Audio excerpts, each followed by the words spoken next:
Selamat hari Tuhan, saudara-saudara sekalian. Salam damai Tuhan kita Yesus Kristus menyertai kita semua. Bersama lagi dengan saya, Romo Argo, di channel Heavenward.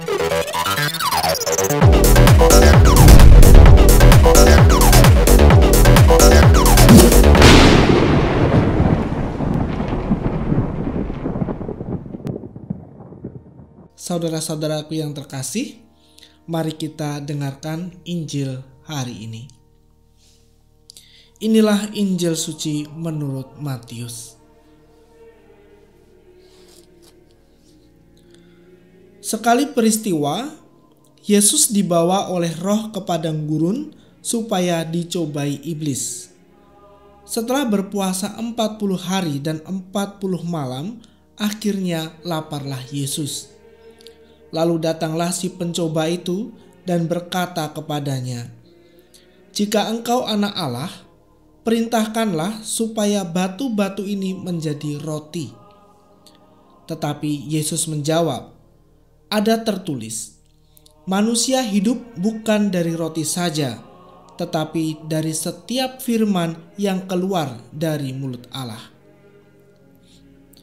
Kemudian iblis membawa Yesus ke kota suci dan menempatkan dia di bubungan bait Allah.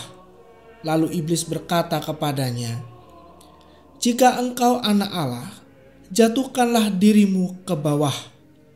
Sebab ada tertulis, mengenai engkau, ia akan memerintahkan malaikat-malaikatnya, dan mereka akan menatang engkau di atas tangannya, supaya kakimu jangan terantuk kepada batu." Yesus berkata kepadanya, "Ada pula tertulis, janganlah engkau mencobai Tuhan Allahmu." Lalu iblis membawa Yesus ke atas gunung yang sangat tinggi dan memperlihatkan kepadanya semua kerajaan dunia dengan kemegahannya. Iblis berkata kepadanya, "Semua itu akan kuberikan kepadamu jika engkau sujud menyembah aku." Maka berkatalah Yesus kepadanya, "Enyahlah iblis, sebab ada tertulis, engkau harus menyembah Tuhan Allahmu, dan hanya kepada Dia sajalah engkau berbakti." Lalu iblis meninggalkan Yesus, dan lihatlah malaikat-malaikat datang melayani Dia. Demikianlah sabda Tuhan. Saudara-saudaraku yang terkasih dalam Tuhan Yesus dan Ibu Maria, kita tadi telah mendengar Injil hari ini, dan dari Injil hari ini kita juga melihat bagaimana Tuhan Yesus dicobai oleh iblis setelah dia selesai berpuasa selama 40 hari. Dikatakan, akhirnya laparlah Yesus. Lalu datanglah si pencoba itu dan berkata kepadanya, dan seterusnya. Tuhan dicobai. Nah, di sini saya ingin mencoba mengulik sedikit saudara-saudaraku tentang lapar ini. Ternyata kondisi lapar ini sangat berbahaya. Karena ketika kita lapar, kita sangat mudah untuk dicobai oleh iblis. Saudara-saudaraku yang terkasih, ketika kita lapar secara jasmani, kita lapar secara jasmani berarti kita kekurangan sesuatu, kalorinya kurang, jadi sehingga kita harus makan. Kalau tidak makan, kita bisa semakin lemah, bahkan bisa kelaparan dan mati. Seperti itu ya. Maka ketika orang dalam keadaan lapar, atau apalagi sedang kelaparan, berbeda lagi ya. Kalau kelaparan, dia bisa berbuat apa saja supaya dia bisa bertahan hidup. Nah, disinilah kondisi yang sangat rentan di mana iblis bisa mencobai orang. Saudara-saudaraku yang terkasih, lapar ini tidak selalu harus yang bersifat jasmani, tetapi juga bisa bersifat rohani, di mana orang itu tidak puas akan dirinya. Ada sesuatu yang kurang sehingga dia harus mencari untuk memuaskan dirinya. Kalau kita baca bacaan pertama hari ini, tadi kita hanya membaca Injil saja, tetapi bacaan hari ini tentang Adam dan Hawa ketika mereka jatuh ke dalam pencobaan karena digoda iblis juga. Iblis ini memang penggoda benar. Mereka berdua sebenarnya juga tidak puas bahwa mereka adalah manusia ciptaan Allah. Mereka tidak puas. Maka ketika mereka melihat buah itu menarik, wow keren, apalagi ada si setan datang mencoba menggoda mereka. Dia mengatakan kalau kamu makan itu buah, kamu bisa seperti Allah. Nah, ketika mendengar seperti Allah, bisa menjadi seperti Allah, mereka yang tadinya memang tidak puas sebagai manusia ciptaan, mereka ingin jadi Allah. Mereka tertarik dan akhirnya mengambil keputusan untuk makan buah itu. Dan apa akibatnya? Mati, maut. Mereka menerima maut itu. Saudara-saudaraku yang terkasih, Adam dan Hawa ini menggambarkan situasi kita manusia yang selalu tidak puas akan dirinya, selalu mencari kepenuhan-kepenuhan, kepuasan-kepuasan untuk memuaskan nafsu keduniawiannya, memuaskan keegoisannya. Ini sangat berbahaya. Jika kita tinggal di dalam situasi seperti ini, maka kita akan mudah sekali tergoda oleh iblis yang senantiasa mengintai kita. Nah, Injil hari ini saudara-saudaraku memberikan solusi. Tuhan Yesus sendiri telah menunjukkan teladannya bagaimana kita menghadapi cobaan-cobaan, godaan-godaan yang datang dalam kehidupan kita. Ketika kita sedang lapar, dikatakan tanda kutip loh ini ya, lapar. Yang pertama adalah tentang batu menjadi roti. Ya, dikatakan di sana, jika engkau anak Allah, perintahkanlah supaya batu-batu ini menjadi roti. Tapi apa kata Tuhan Yesus? Manusia hidup bukan dari roti saja, tetapi dari setiap firman yang keluar dari mulut Allah. Pencobaan ini, saudara-saudaraku, godaan ini, batu menjadi roti, adalah sebuah gambaran di mana manusia cenderung untuk memenuhi nafsu-nafsu duniawinya. Nah, kalau kita cinta uang, nah ini luar biasa ini. Uang ini powerful banget nih. Kalau kita punya uang banyak, kita bisa membeli apa saja yang kita inginkan. Kita bisa berbuat apa saja yang kita inginkan. Bahkan kalau kita cinta uang, kita lupa bahwa manusia itu lebih berharga daripada uang. Nah, ini berbahaya sekali saudara-saudara kalau kita menjadi cinta uang. Keadilan lenyap, nggak ada artinya keadilan. Yang penting uang. Nah, tetapi apakah kita akan hidup dengan uang ini? Maksud saya, apakah kita akan selamat dengan uang ini? Tuhan Yesus, Injil hari Kamis kemarin mengatakan, apa gunanya kalau kita mendapatkan seluruh dunia tetapi kita akan binasa? Ini perlu kita renungkan saudara-saudara. Tuhan menjawab, manusia hidup bukan dari roti saja, tetapi dari setiap firman yang keluar dari mulut Allah. Ini lebih penting untuk keselamatan kita. Apakah uang bisa menyelamatkan? Apakah dengan memenuhi keinginan-keinginan duniawi kita, maka kita akan sungguh-sungguh bahagia? Yang bisa membawa kita kepada kebahagiaan kekal adalah kebenaran.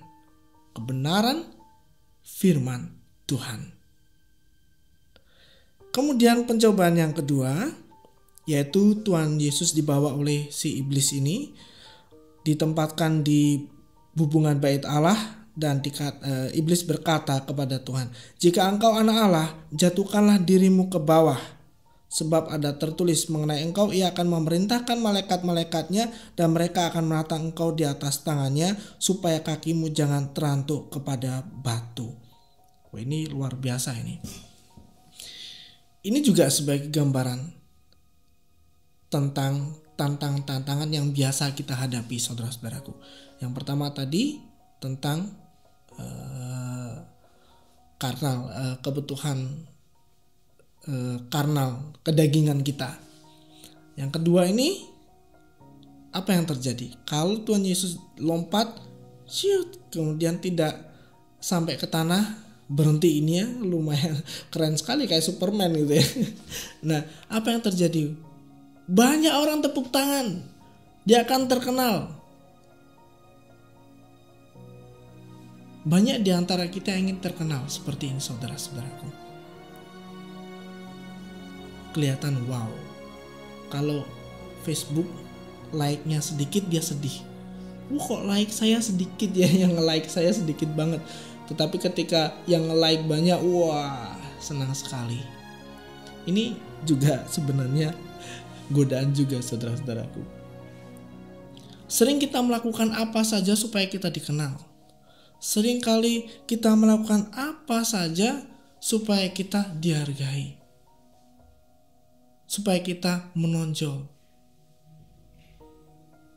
Nah, ini juga sangat berbahaya, saudara-saudaraku. Tuhan Yesus mengatakan, "Janganlah engkau mencobai Tuhan Allahmu." Itu jawaban Tuhan ketika dia disuruh oleh si iblis itu untuk lompat dari hubungan bait Allah. Jangan mencobai Tuhan. Ini hati-hati juga untuk kita yang sering tergelitik, terdorong untuk mencobai Tuhan dengan cara seperti itu. Saudara-saudaraku yang terkasih, Tuhan Yesus mengatakan, jika kita ingin menjadi yang terdepan, menjadi besar, maka kita harus menjadi yang terakhir, menjadi pelayan untuk melayani semuanya. Itu lebih penting, saudara-saudaraku. Jadi kalau kita ingin menjadi besar, bukan dengan cara-cara yang seperti ini, tetapi saling mengasihilah kita, saling memberikan diri, saling melayani, menjadi pelayan satu sama lain. Itulah yang diminta oleh Tuhan, saudara-saudaraku. Dan ini yang membawa kita kepada keselamatan. Kemudian godaan yang ketiga, Tuhan Yesus dibawa ke gunung yang tinggi dan dia diminta untuk menyembah si iblis. Kalau dia menyembah iblis, maka semuanya akan diberikan kepada Tuhan Yesus. Nah, ini godaan yang ketiga, juga mewakili godaan yang sering kita terima, yaitu kekuasaan. Siapa sih yang tidak ingin punya kuasa? Banyak di antara anak-anak Tuhan yang meninggalkan Tuhan Yesus hanya demi jabatan, hanya demi kekuasaan. Untuk apa? Sudah dikatakan, jika kita mendapatkan seluruh dunia tetapi kita binasa, apa gunanya? Ya. Saudara-saudaraku yang terkasih, Tuhan Yesus mengatakan, hanya kepada engkau harus menyembah Tuhan Allahmu, dan hanya kepada Dia sajalah engkau berbakti. Ini yang terpenting dalam hidup kita, saudara-saudaraku. Untuk apa kita menyembah dunia? Untuk apa kita menyembah iblis? Untuk apa kita mendapatkan segala-galanya? Tapi pada akhirnya ketika kita mati, kita di mana? Di neraka, menderita selama-lamanya? Apakah seluruh kekayaan di dunia ini lebih berharga daripada hidup kekal? Maka jawaban Tuhan sangat simpel. harus menyembah Tuhan Allah saja, maka kita akan selamat. Jadi inilah saudara-saudaraku, mari kita lihat diri kita sendiri. Apakah kita cukup kenyang? Tadi kita berbicara tentang lapar ya. Lapar, orang itu tidak contented, tidak puas, ada sesuatu yang kurang. Nah, ini yang berbahaya. Kalau kita merasa kurang, kita ingin menjadi seseorang, ingin terkenal, kita ingin menjadi orang yang berkuasa, kita menjadi orang yang bisa melakukan apa saja. Karena kita tidak puas dengan diri kita, ini berbahaya. Karena seharusnya kepuasan kita itu ada bersama dengan Tuhan. Ketika kita menemukan Tuhan, maka segala kehausan kita, segala kelaparan kita akan terpenuhi. Karena hanya di dalam Tuhan kita mendapatkan segala-galanya. Sabda Tuhan mengenyangkan kita, memberikan kita hidup, bahkan hidup yang kekal. Sabda Tuhan membawa kita menjadi orang-orang yang terdepan dengan melayani, dengan kasih. Kita tidak berpikir lagi tentang diri kita. Kemudian bersama dengan Tuhan kita punya segala-galanya. Kita tidak perlu mendapatkan kuasa dan pangkat, karena bersama Tuhan kita sudah punya segala-galanya. Karena Dialah yang berkuasa di dunia ini. Dan kalau kita punya segala-galanya, saudara-saudaraku, apakah kita akan masih menjadi orang yang serakah, yang haus jabatan? Tidak. Tapi kita akan cukup puas dengan hidup kita, cukup bahagia dengan hidup kita. Dan karena kita bahagia, kita mampu untuk mengasihi satu sama lain. Kita mampu untuk menjadi cermin-cermin kasih Tuhan. Dan ini tidak akan pernah terjadi pada orang yang tidak bahagia, orang yang tidak puas, orang yang tidak pernah contented. Orang yang selalu lapar tidak pernah bahagia. Lapar dalam tanda kutip ya, tanda kutip, bukan lapar karena diet seperti saya saat ini. Jadi saudara-saudaraku yang terkasih, mari kita saling mendoakan satu sama lain supaya kita sungguh-sungguh mampu mengikuti teladan Tuhan Yesus. Kita mampu untuk mengarahkan hidup kita, pikiran kita, hati kita seutuhnya kepada Tuhan, supaya kita mampu menghadapi setiap godaan yang datang dalam hidup kita. Supaya jangan kita tersandung oleh godaan si iblis, tetapi kita menemukan Tuhan yang selalu menguatkan kita dalam menghadapi setiap tantangan, setiap godaan yang datang dalam kehidupan kita. Selamat berpuasa, selamat mempersiapkan diri dalam masa Prapaskah ini. Tuhan Yesus mengasihi dan memberkati kita semua.